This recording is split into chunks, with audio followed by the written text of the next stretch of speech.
Many years ago in the bustling city of Lagos, before social media turned relationships into performances and love became a competition, Mr. David Okonkwo was simply Dave, a charming young architect with big dreams and an even bigger smile.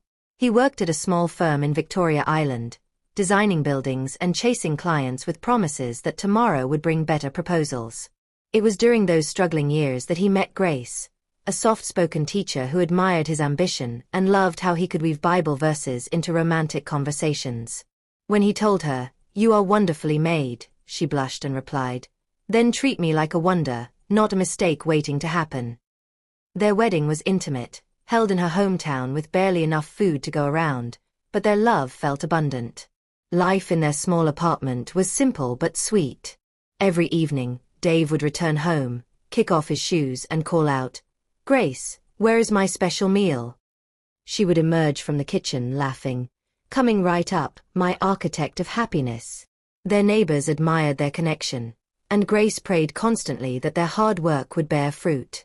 Then everything changed when Dave won a major government contract to design a new ministry building. Suddenly, money flowed like never before. New friends appeared, schedules became erratic, and Dave started coming home late with suspicious laughter echoing from his phone calls. When Grace asked what was so amusing, he would dismiss her. "Just work things, my dear. Architecture business. You wouldn't understand." Grace didn't push back. She had been raised to believe that patience was a wife's greatest virtue and that marriages, like gardens, needed tending even when weeds appeared. She chose to trust and pray, hoping that this season of distance would pass like harmless clouds. Around this same time, there lived in Lagos a woman named Chioma, a socialite who had perfected the art of commanding attention wherever she went. She was stunning, confident, and always dressed like money itself. Her philosophy was simple and she shared it often with friends over cocktails. If talent doesn't make you rich, connections will. One fateful evening at a hotel in Ikoyi during an architect's gala, Chioma spotted Dave sitting alone, looking important. She approached with calculated confidence, her red dress turning heads. "Good evening, Mr. Okonkwo," she said smoothly. He looked up, surprised and flattered. "You know me." She smiled. "Everyone knows the famous architect David Okonkwo." That conversation planted seeds that would grow into chaos. They began talking regularly, and Dave found himself sharing things he never told Grace. He complained about feeling unappreciated, about his wife not understanding the pressures of success. Chioma, skilled in the art of sympathetic listening, responded perfectly. "Men like you deserve someone who celebrates your achievements. These modern wives don't know how to treat successful men." From that day, Chioma made herself indispensable. She cooked elaborate meals, sent encouraging text messages, and made Dave feel like the king he believed himself to be. He told himself it was innocent friendship, just someone who understood his world. But innocent friendships don't require lies, and soon he was fabricating business trips to Abuja while actually spending weekends with Chioma. Grace, trusting as always, would help him pack his bags and pray over his travels. "May God prosper your work." If only she knew what kind of work he was really doing. Meanwhile, Chioma wasn't content being hidden in shadows. She wanted more than secret moments. She wanted the title, the recognition, the position of Mrs. Okonkwo. If you're enjoying this story of deception, competition, and consequences, don't forget to like this video and subscribe to our channel. Drop a comment, what did you learn about the story below, telling us what you think will happen next. Will Grace discover the truth? Hit that notification. Chioma was never one to play small games. If she wanted something, she studied it, planned for it, and executed with precision. And what she wanted now was to completely replace Grace in Dave's life. But how do you replace someone without knowing them? Simple. You become a student of your competition. She started with social media, finding Grace's Facebook profile and Instagram account. She scrolled through years of photos, studying everything. Grace's fashion choices, her hairstyles, the way she smiled in pictures, even the Bible verses she posted every morning. Chioma took mental notes like a detective building a case. Look at how she dresses. Chioma told her friend, blessing one afternoon while sipping wine. Like a church usher going to a conference. Yet she has the man I want. Well, I'll wear her style of clothing but make it expensive. I'll be the upgraded version she could never afford to be. Whenever Dave mentioned something Grace cooked, Chioma would immediately ask for details. How does she make her jollof rice? She would ask innocently. When he described it, she would study the recipe and prepare her own version, often adding expensive ingredients to outshine the original. Tell your wife her egusi soup has competition now, she would tease, and Dave, foolishly, would laugh. But Chioma's obsession went deeper than recipes and fashion. She wanted to inhabit Grace's entire existence. One day, she convinced Dave to bring one of Grace's scarves, claiming she wanted to surprise Grace with a matching design as a friendly gesture. Dave, thinking nothing of it, brought a beautiful Ankara scarf that Grace had worn to church. The next day, Chioma wore that exact scarf for a photo shoot and posted it online with the caption, "When you wear elegance, you become it." The irony was painful. The real owner of the scarf had no idea someone else was literally wearing her identity on Instagram, collecting likes and comments. Meanwhile, Grace continued her routine at home, teaching at school during the day and managing the household at night. She noticed small things. Dave smelled different lately, a perfume she didn't recognize. Instead of confronting him, she asked innocently, "Darling, what's that nice fragrance? Should I get the same one?" Dave nearly choked on his drink. It's from the car air freshener," he stammered. Grace smiled and let it go, choosing peace over confrontation. But the signs kept appearing like breadcrumbs on a trail she wasn't ready to follow. Dave's phone was always face down now. He showered immediately upon coming home. He bought her random expensive gifts, which she accepted with gratitude, not realizing they were guilt offerings from a troubled conscience. Chioma, meanwhile, escalated her campaign. She began attending events she knew Grace would attend, positioning herself in the same social circles. She joined the same charity organization, sat in similar church services, and even shopped at the same markets. It was psychological warfare, except the target didn't even know she was under attack. At one charity fundraiser, Chioma made a bold move. She donated 500,000 naira in Dave's name, making sure it was announced loudly. "Let's give a big round of applause to Mrs. Chioma for this generous donation on behalf of Mr. Okonkwo," the MC shouted. Everyone clapped, including Grace, who smiled warmly, thinking it was lovely that her husband had such generous business partners. Dave saw the photos later online and nearly had a heart attack. There they were, both women in the same photo, wearing similar styles of Ankara, one legally his wife and the other spiritually applying for the position. He called Chioma, angry. "What were you thinking? You're going to expose everything." She laughed. "Relax, darling. I'm just showing people the kind of woman who stands beside successful men. Your wife is too simple.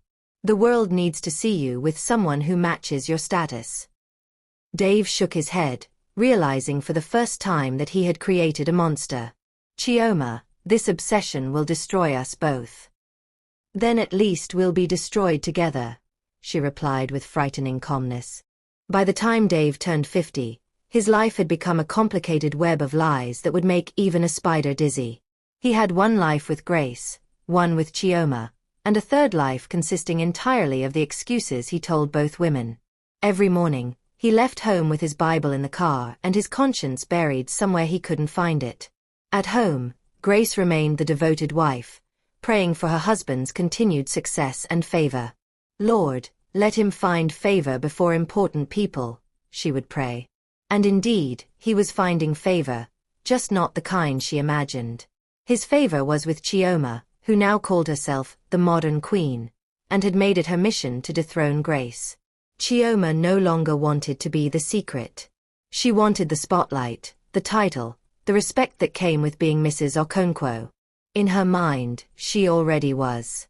When talking to friends, she would casually say, "My husband doesn't like gossip," or "My husband prefers I dress elegantly."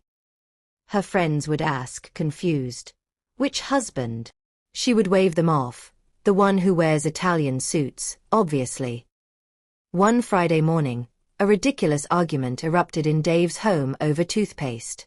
Grace believed in squeezing the tube from the bottom to avoid waste, but Dave squeezed from the middle. When she gently corrected him, "Darling, from the bottom please, it makes it last longer," he exploded. "Must everything have rules in this house? Even toothpaste now has procedures." Grace stared at him, shocked. "You're angry over toothpaste? Dave, you need prayer." He grabbed his cap and stormed out, shouting, "I'm late for a site meeting." But he drove straight to Chioma's apartment. Chioma welcomed him with open arms. Literally. She wore a flowing gown with feathers and immediately began consoling him. "Your wife doesn't appreciate you. A king shouldn't be corrected over toothpaste." Dave laughed bitterly. "She doesn't know how to be sweet like you." Chioma touched his face gently. "Then let me replace her." Dave's laughter caught in his throat. "Replace her? Chioma?" She kissed his forehead. "Don't worry, darling. Soon everyone will know who your real woman is." She wasn't joking. The next day, she started showing up at his office with food, telling his secretary, "This is for my husband." The secretary, seeing her confidence, assumed she was the wife. That same afternoon, Grace, feeling guilty about the toothpaste argument, decided to surprise Dave with his favorite pepper soup. She arrived at the office unannounced and saw a food container on his desk labeled, "For my darling Dave." She smiled innocently. "Oh, someone is taking care of my husband. How blessed he is." The secretary laughed nervously. "Ah, yes, from the business partner." Grace didn't catch the slip. When Dave emerged and saw both food containers, the color drained from his face. Sweat beaded on his forehead despite the air conditioning. "Oh, that's from my business partner," he stammered. "She sometimes cooks when we have meetings." Grace smiled warmly. "That's wonderful. God bless her hands." Later, when Dave told Chioma about the close call, she was furious. "Your wife saw my food and prayed for me? That woman is either a saint or completely clueless. Either way, it makes my job easier." From that day, Chioma declared open war. She began copying everything Grace did, but louder and more expensive. If Grace donated to charity, Chioma donated triple. If Grace wore lace to a wedding, Chioma ordered the same fabric from London with added crystals.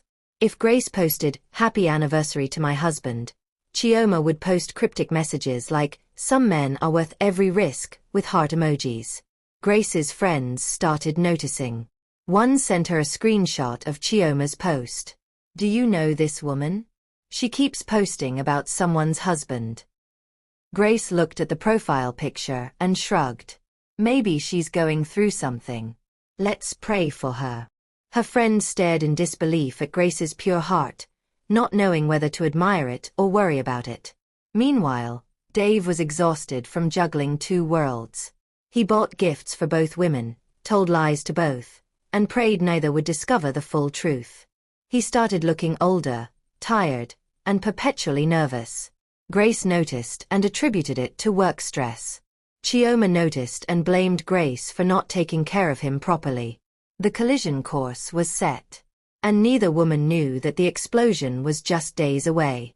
The moment everyone had been unconsciously waiting for arrived at Dave's public event celebrating his firm's 20th anniversary. It was supposed to be a night of professional triumph, but it turned into a scene straight from a dramatic movie, except this was real life with real consequences.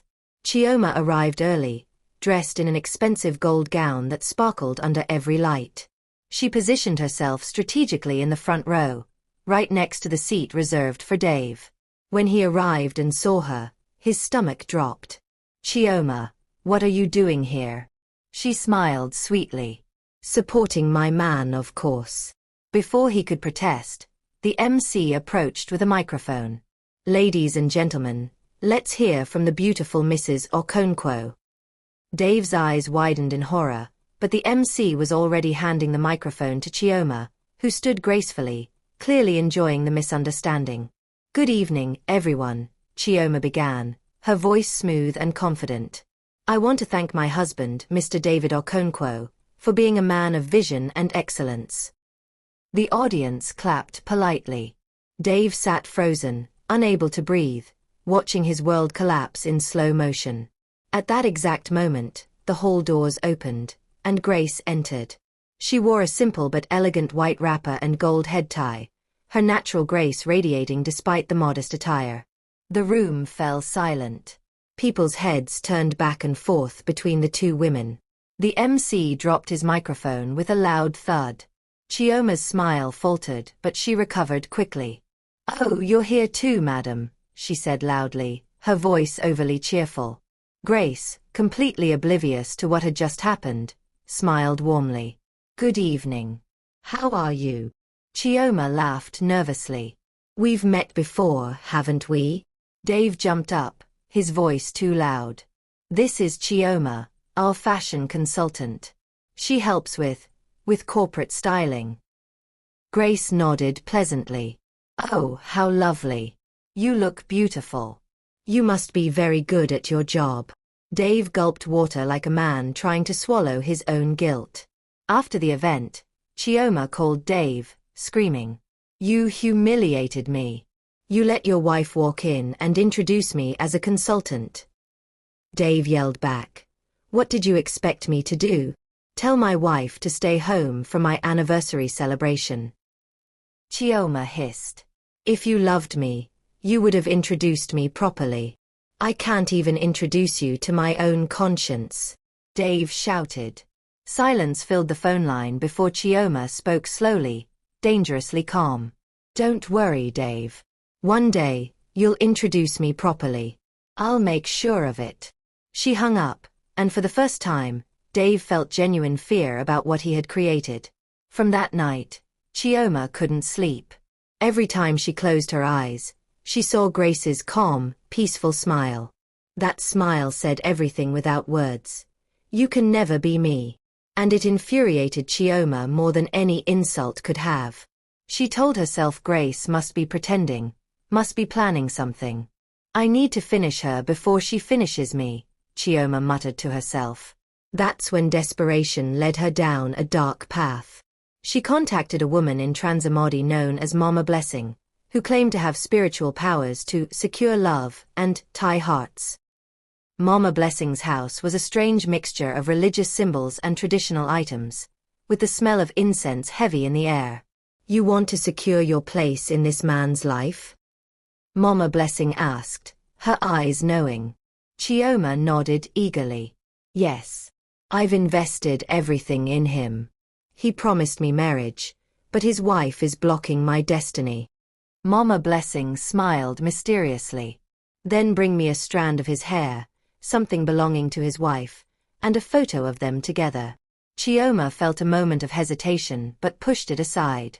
Dave often left things at her place, so getting what she needed was easy. One evening while he showered, she carefully took a hair from his comb. She also tore a tiny piece from a handkerchief he said Grace had made for him. The next day, she returned to Mama Blessing with everything. The woman performed her ritual, tying the items with red thread and placing them in a coconut. "Once this is sealed," she said, her voice low and mysterious, "the wife will begin to lose her place, and you will become the center of his life." Chioma paid 50,000 naira gladly and left feeling victorious. That night, she slept peacefully for the first time in weeks, dreaming of being called Mrs. Okonkwo. But karma, as they say, was already preparing its response. And karma doesn't send warning letters. The very next morning after Mama Blessing's ritual, Dave woke up feeling strange. His chest felt tight, his heart raced like it was trying to escape his body, and sweat poured down his face despite the air conditioning. "Why is my heart beating like this?" he muttered, clutching his chest. He was at Chioma's apartment when it happened. She rushed to him, panicking. "Baby, what's wrong? Is it stress?" But before she could finish her sentence, Dave collapsed right there on her living room floor. Chioma screamed so loudly that neighbors came running. Someone shouted, "Call an ambulance." Another person yelled. This is Nigeria. Let's get an Okada to take him to the hospital.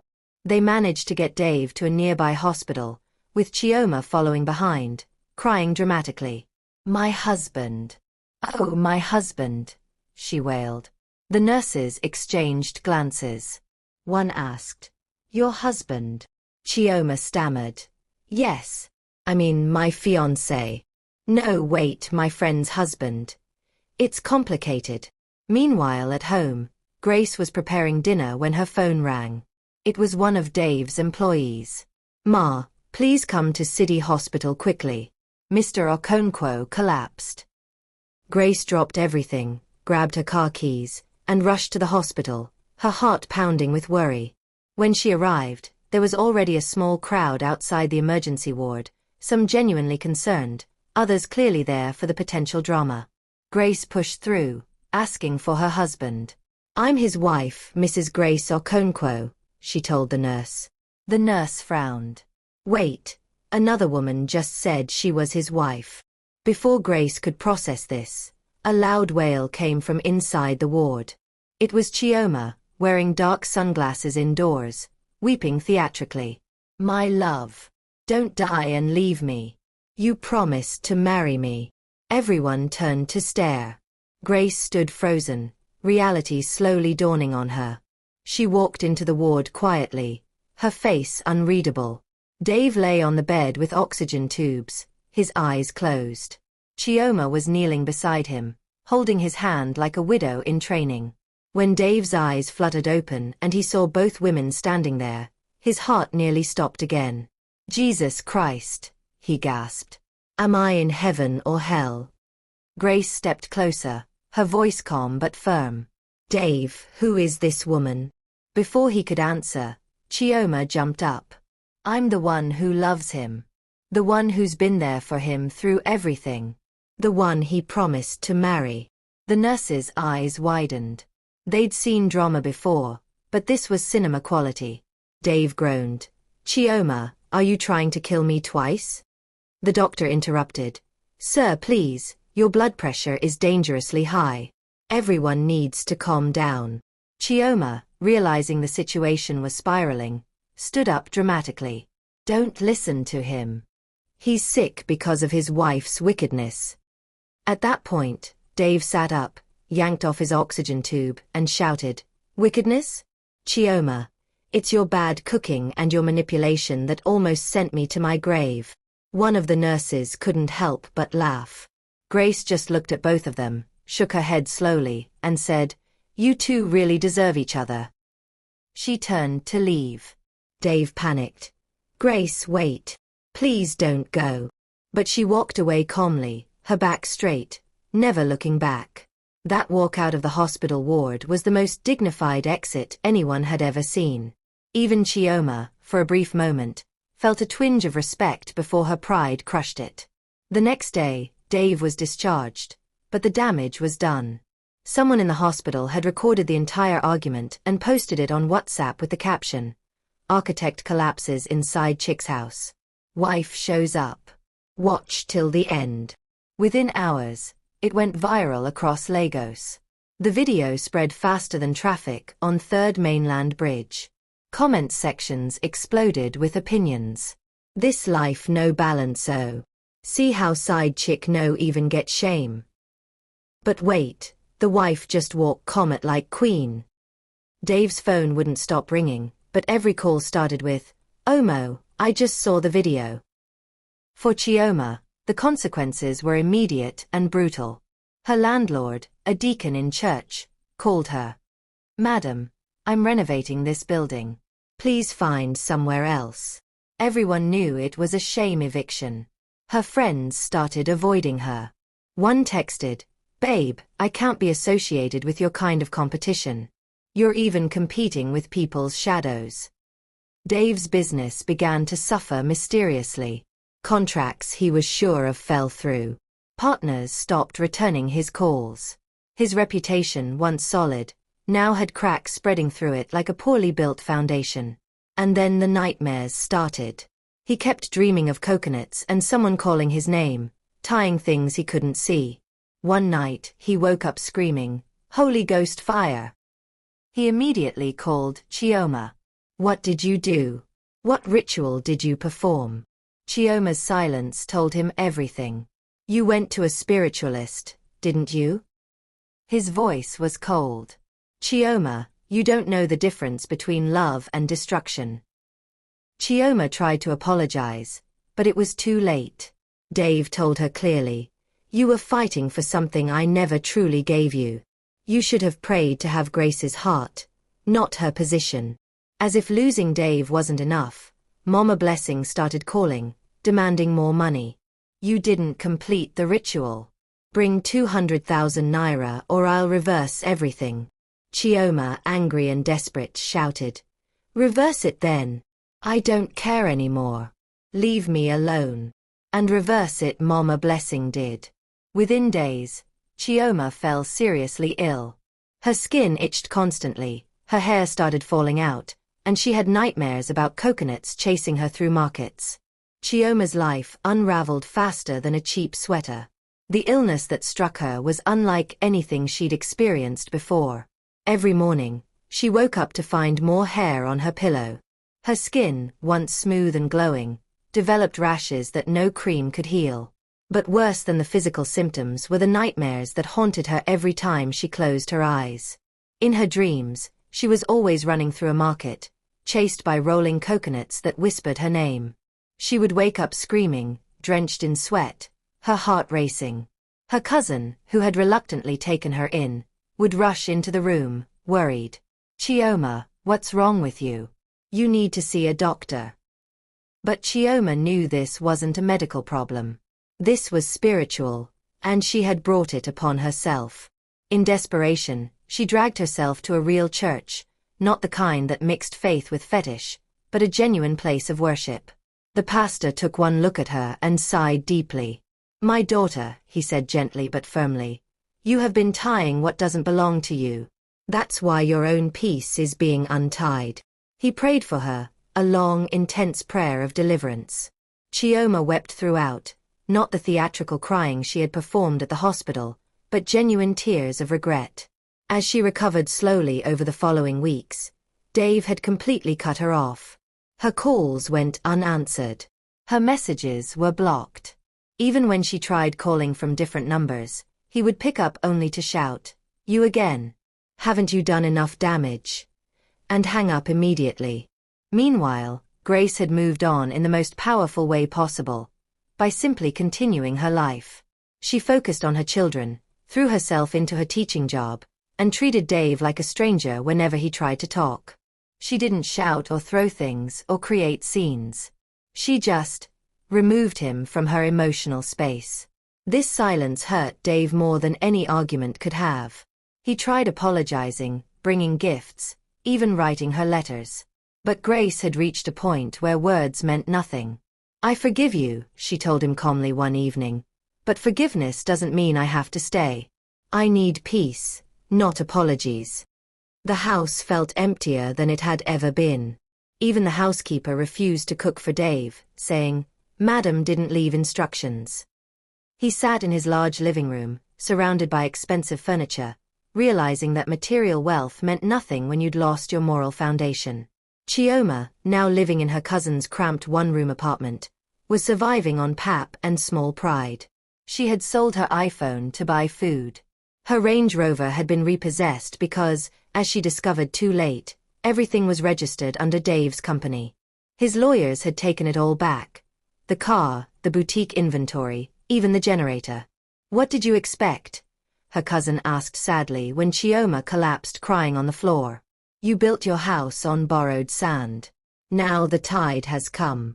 With nothing left, Chioma started a small food business by the roadside, frying akara for students and workers. Her biggest customers were women who would buy from her while making snide comments. "Please give me akara, Madam Competition," they would laugh. "You know that woman? The one who fought another man's wife? See her now, akara has become her husband." Chioma would just smile sadly and package their order. "At least this husband pays me daily," she would mutter under her breath. Dave, meanwhile, became a shadow of himself. He stopped dyeing his beard, looking older than his 50 years. He attended church regularly now, always sitting in the back, far from the front pews where he used to sit proudly. The congregation treated him with polite distance, like someone who'd been quarantined. One Sunday, during a sermon about restitution, something broke inside Dave. He stood up suddenly, interrupting the service. "Pastor, can I say something?" The church fell silent. Dave walked to the front, his voice shaking. "Brothers and sisters, I need to confess. I sinned against my wife, against God, and against my own peace. I let lust scatter my destiny. I'm not asking for applause, just learn from my mistakes." The congregation sat in stunned silence. Even the choir stopped their subtle chatting. Some people started crying, moved by his genuine remorse. The video of his confession went viral, of course.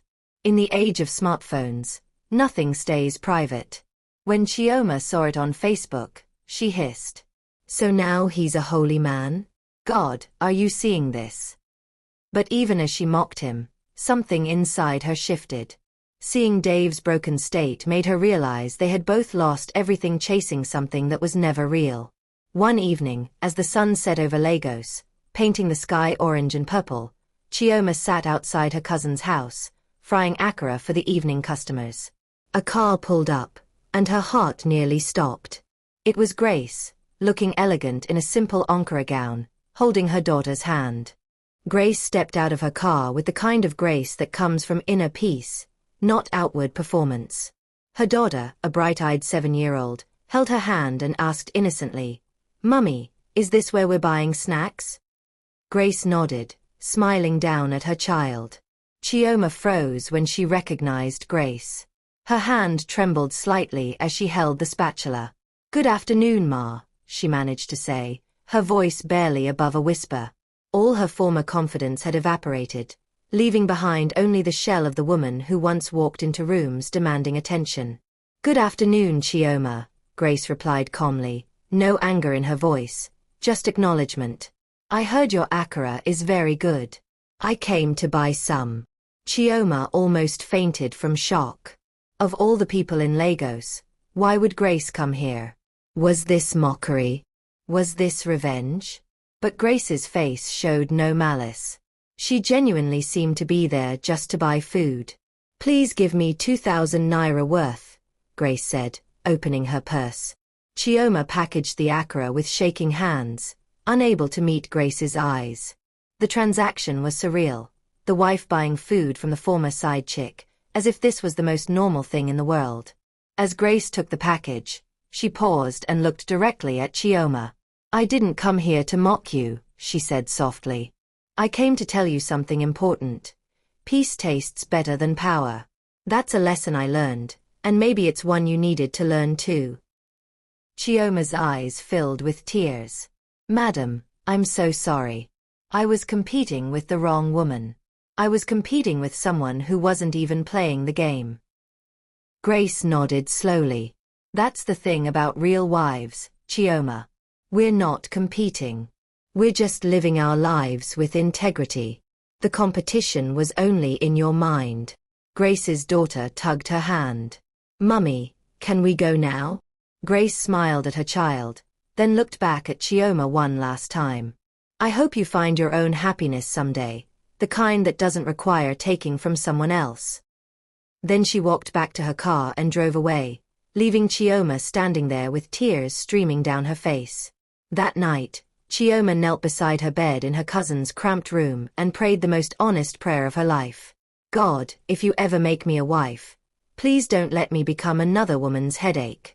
Let me build my own happiness, not steal someone else's." Word spread through Lagos that Grace and Dave were attending marriage counseling. People were shocked. After everything, after the public humiliation and betrayal, Grace was willing to try? Her friends questioned her decision. "Grace, after what he did, are you sure?" Grace explained calmly, "I'm not doing this for him. I'm doing this for me, for our children, and for the covenant I made before God. If the counseling works, good. If it doesn't, At least I'll know I tried everything. Her maturity stunned everyone.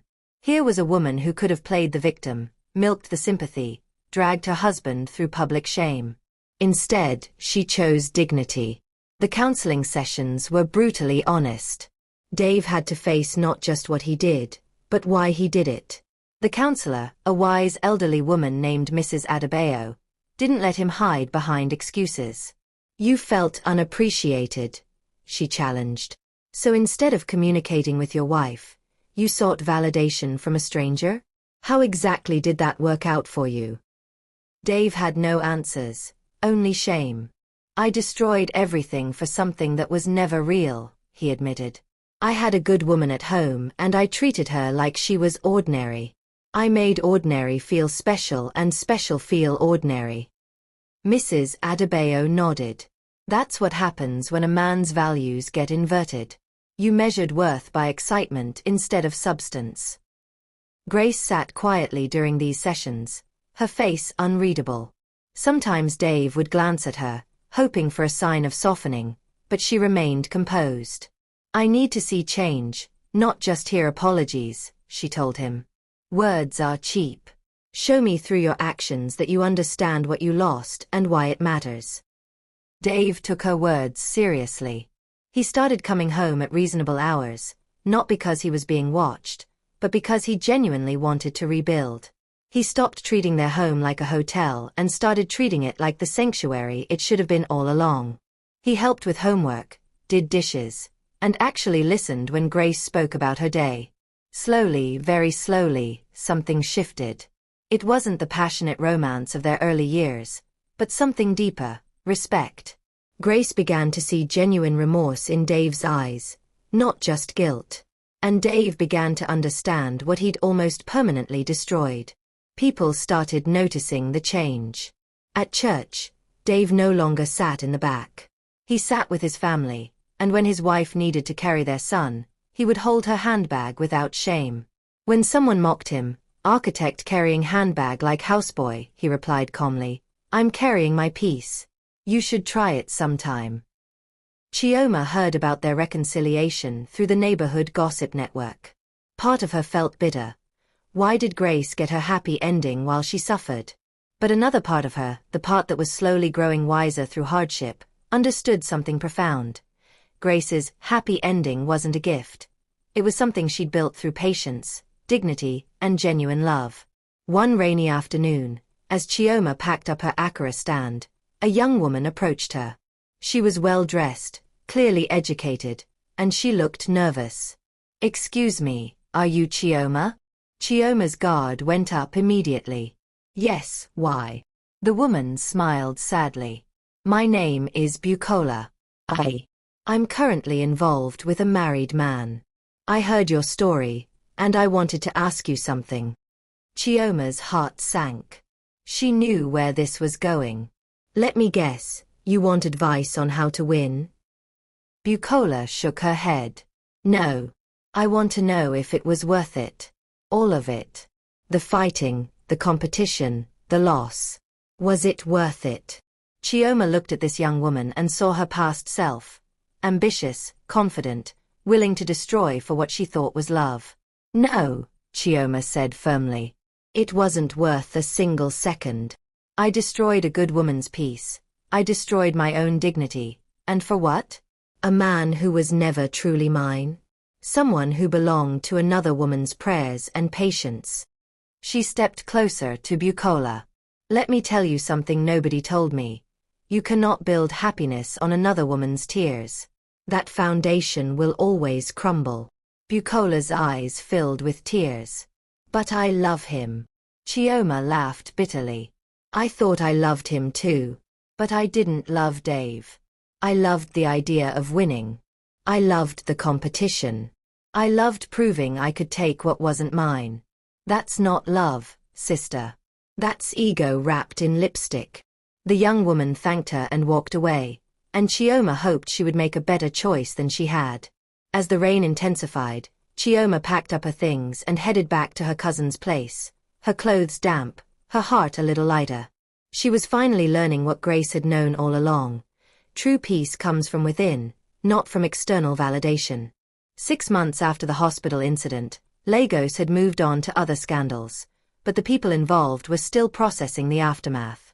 Dave had truly changed, not the surface-level change of a man trying to avoid consequences, but the deep, cellular change of someone who'd seen the abyss and stepped back. He started a private blog, not for publicity, but for accountability. He wrote honestly about his failures, about how pride and ego had destroyed nearly everything good in his life. The blog was called Rebuilding Foundations, and surprisingly, many men began following it, some leaving comments about their own struggles with faithfulness and integrity. One post went particularly viral. He wrote, "I had a wife who prayed for me while I was planning betrayal. I had a home full of peace while I was chasing chaos. I had treasure and I traded it for trash wrapped in glitter." To any man reading this who's playing games with a good woman's heart, stop before you lose what you cannot replace. Ego will give you temporary satisfaction but permanent regret. Grace read his posts occasionally, not because she needed validation, but because she was genuinely curious whether the change was real or performative. What convinced her wasn't his words online, but his actions at home. Dave had started attending her school's parent-teacher meetings, something he'd never done before. He helped their daughter with math homework, patiently explaining concepts even when she struggled. One evening, their son asked innocently at dinner, "Daddy, why do people say bad things about you?" The table fell silent. Grace looked at Dave, curious how he would handle this. Dave put down his fork and looked at his son directly. "Because Daddy made very bad choices," he said honestly. "I hurt Mommy and disappointed many people. Sometimes when we make mistakes, people remember them for a long time. That's why it's important to think before we act." His son nodded seriously. "But you said sorry, right?" Dave smiled sadly. "Yes, but sorry doesn't erase the pain I caused. It just starts the healing." Grace felt something shift in her chest. This wasn't the man who had collapsed in another woman's house. This was someone genuinely trying to become better. That night, after the children slept, she sat with Dave on their balcony. "I'm proud of you," she said quietly. Dave looked surprised. "For what?" "For being honest with our son. For not making excuses. For showing him that real men take responsibility." Dave's eyes glistened with unshed tears. "I don't deserve your kindness, Grace. After everything." She interrupted him gently. "Maybe not. But I'm not kind to you because you deserve it. I'm kind because that's who I am. Your actions don't get to change my character." Meanwhile, Chioma's Accra business was slowly growing. She had regular customers now, people who came not for the drama but because her food was genuinely good. She had learned to wake up at 5 a.m. to grind beans, something she would never have considered during her Range Rover days. One customer, an elderly woman named Mom Ngozi, became something of a mentor to her. After buying Accra one morning, Mom Ngozi had stayed to chat. "You look familiar," she said. "Aren't you the one from that video?" Chioma had frozen, expecting judgment. But Mom Ngozi just smiled. "My dear, we all make mistakes. The question is, what are you learning?" They began talking regularly, and Mom Ngozi shared her own story of mistakes and redemption. "When I was your age, I also thought love was about winning and losing. I competed for a man who wasn't worth competing for. Lost 10 years of my life to bitterness before I learned that my value wasn't determined by any man's choice." Chioma absorbed these lessons like dry ground soaking up rain. She started journaling, writing down her thoughts and realizations. One entry read, "I spent so much energy trying to become Mrs. Okonkwo that I forgot to become the best version of Chioma. I was so busy imitating Grace that I lost my own identity. Who am I when I'm not competing? That's what I need to discover."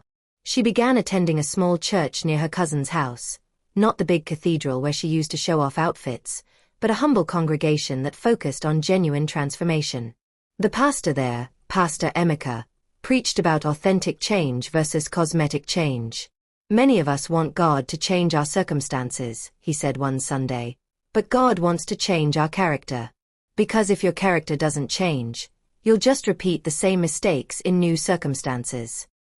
Chioma felt those words pierce her heart. She had wanted Dave to change Grace's circumstances by leaving her, but God was actually trying to change Chioma's character all along. Back in the Okonkwo household, Grace and Dave were navigating their new normal. It wasn't perfect. There were still moments of tension, memories that stung, trust that needed rebuilding brick by brick. But there was also progress. Dave had cut off all contact with not just Chioma, but with the entire social circle that had enabled his double life. He started mentoring young architects at his firm, using his experience as a cautionary tale. Success means nothing if you lose your integrity achieving it, he told them. I designed beautiful buildings while my character was crumbling. Don't be like me. Build your life on a solid foundation. Honesty, faithfulness, and respect for the people who love you. One day, Grace surprised Dave by suggesting they renew their vows. Not for social media, she clarified, and not for anyone else. Just for us, to mark this new beginning. Dave was overwhelmed. You would do that? After everything? Grace smiled. We're not celebrating the past, Dave. We're committing to the future.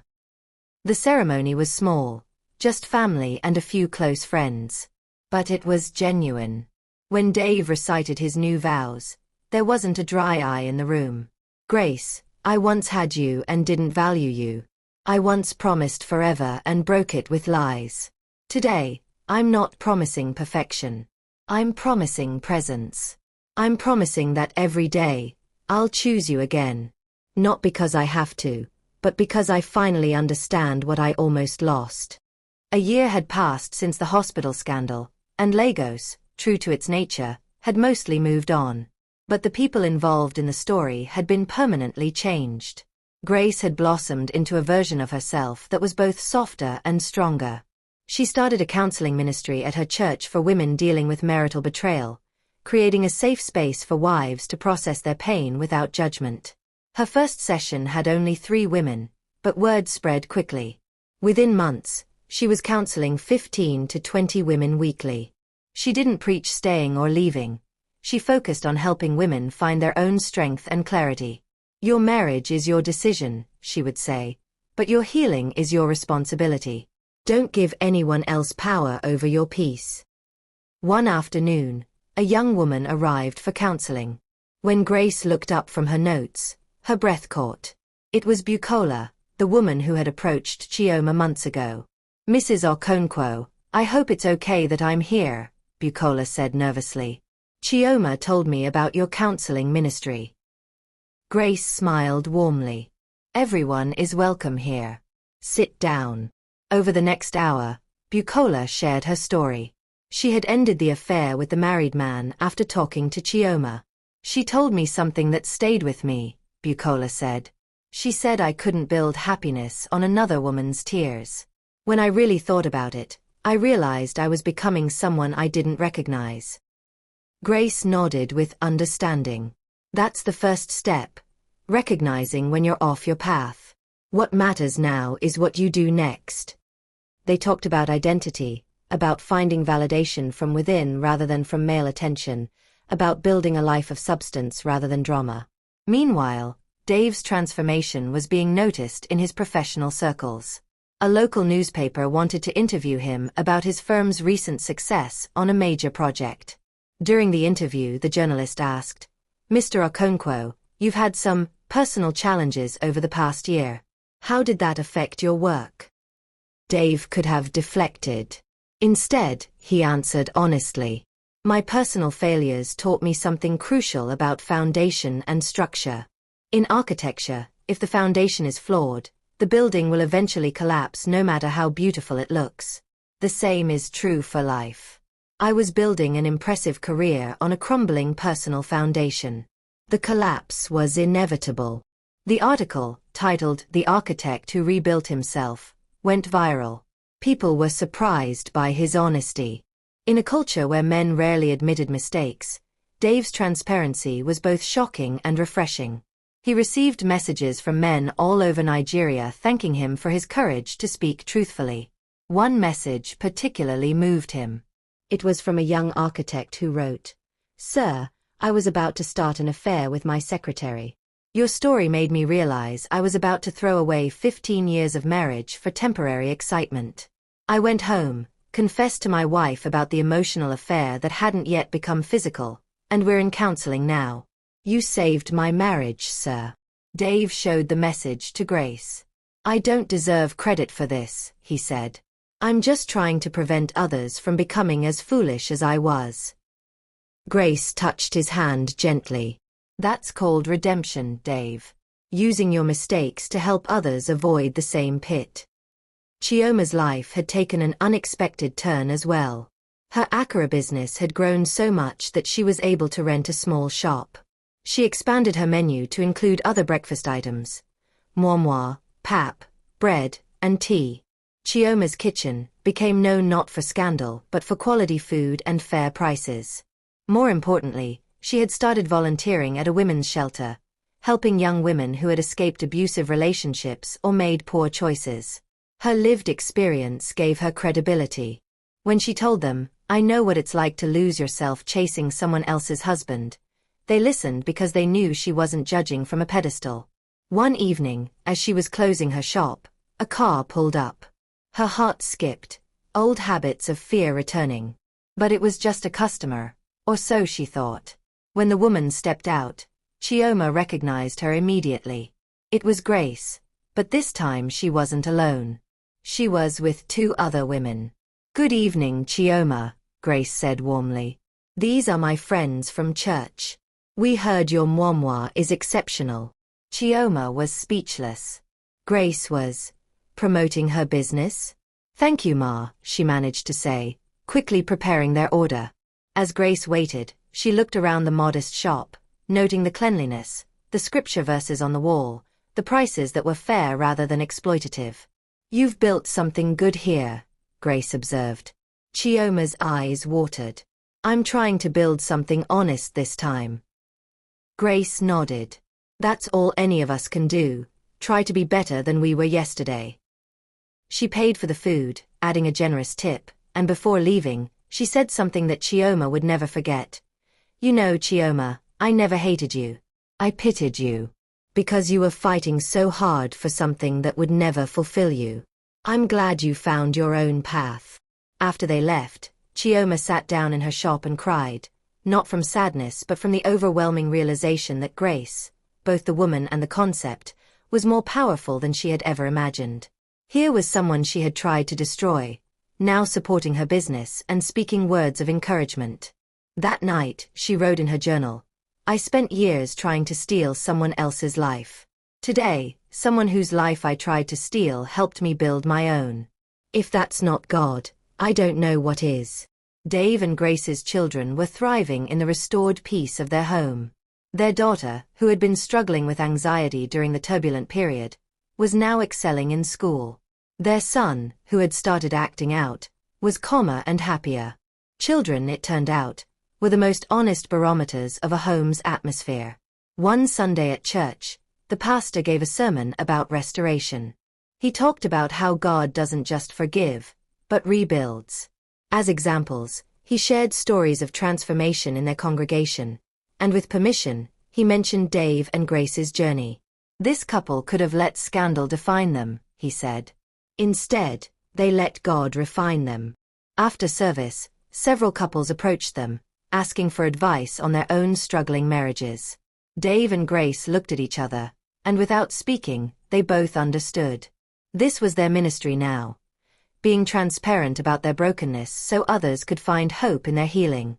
2 years after the scandal that had shaken Lagos society, the lives of everyone involved had been completely transformed.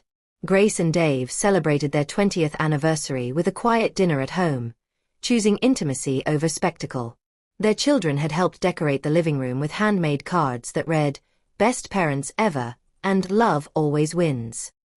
20 years, Grace said, holding her wine glass. 17 good ones, 2 terrible ones, and 1 rebuilding year. Not the ratio I expected, but here we are. Dave smiled sadly.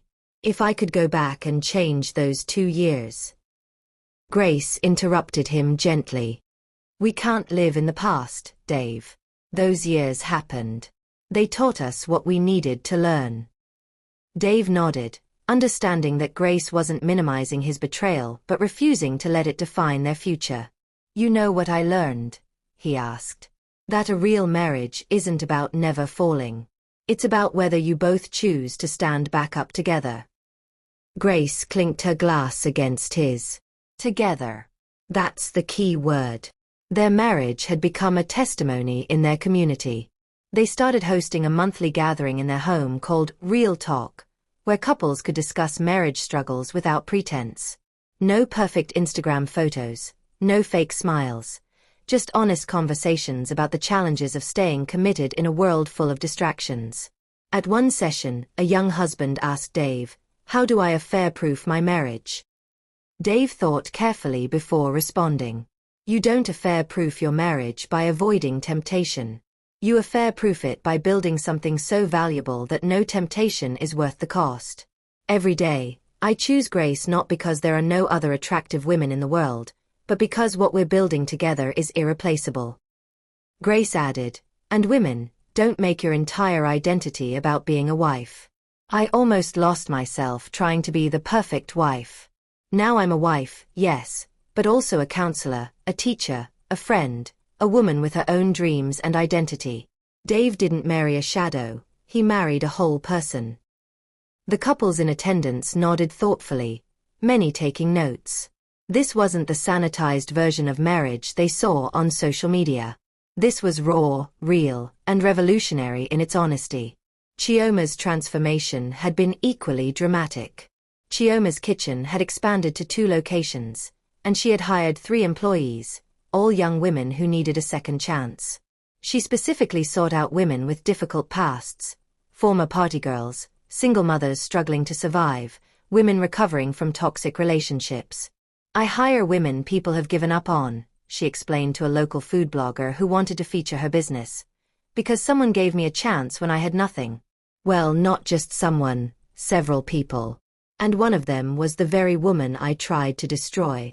The blog post went viral, with the headline, From Side Chick to Small Business Owner, One Woman's Journey of Redemption. Chioma was nervous about the publicity, worried it would bring back the shame. But the response was overwhelmingly positive. Women reached out sharing their own stories of mistakes and recovery. One evening, Mom Ngozi, the elderly woman who had mentored Chioma, brought someone to the restaurant. Chioma, meet my grandson, Tund. He's an engineer, just moved back to Lagos from Abuja. Chioma smiled politely, assuming this was just a customer introduction. But over the following weeks, Tund kept coming back, and not just for the food. He was kind, respectful, and genuinely interested in her story. When she finally told him about her past, expecting him to disappear, he simply said, "Your past shows you're human. Your present shows you're strong. That's what matters to me." 6 months later he proposed, and Chioma said yes, not because she needed a man to validate her, but because she had finally become whole enough to receive genuine love. At her traditional wedding, something extraordinary happened. Grace and Dave were among the guests. When Chioma saw them, she froze, unsure whether to feel grateful or ashamed.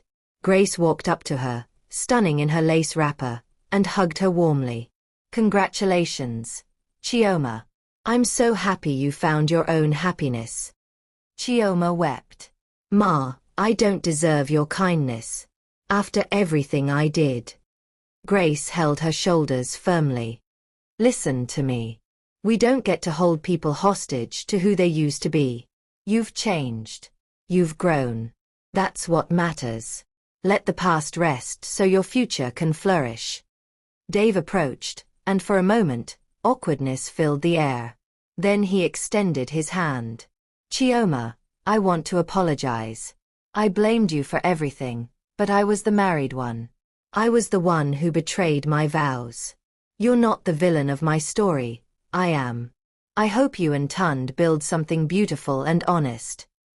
Chioma shook his hand, tears flowing freely. Thank you. And thank you both for showing me what real love looks like. It's not about winning or competing. It's about choosing each other every single day. The wedding reception was filled with joy, and when it was time for Chioma to throw her bouquet, she walked directly to the group of young women who worked at her restaurant. This is for you, she said. Not because you need a man to be complete, but because you deserve love that doesn't cost you your peace. As the years continued, the three lives that had once been tangled in chaos found their separate peace. Grace's counseling ministry grew so much that she wrote a book titled Peace Over Position, which became a bestseller across West Africa. In it, she shared her story with permission from all parties involved, changing some details for privacy but keeping the lessons intact. Dave's architecture firm became known not just for beautiful buildings but for ethical business practices and mentorship programs. He started a foundation that provided scholarships for young architects from humble backgrounds, ensuring that success didn't require compromising one's values. Chioma expanded Chioma's Kitchen into a full restaurant with catering services, and she started a non-profit called Second Chances that helped women start small businesses after life setbacks. She became a motivational speaker, sharing her story at churches, schools, and women's conferences. One day, all three of them were invited to speak at a marriage conference. The organizers thought it would be powerful to have them share their intertwined journey. Initially, they were hesitant, but they agreed, hoping their transparency could help others. On stage, Grace spoke first. I want you to understand something.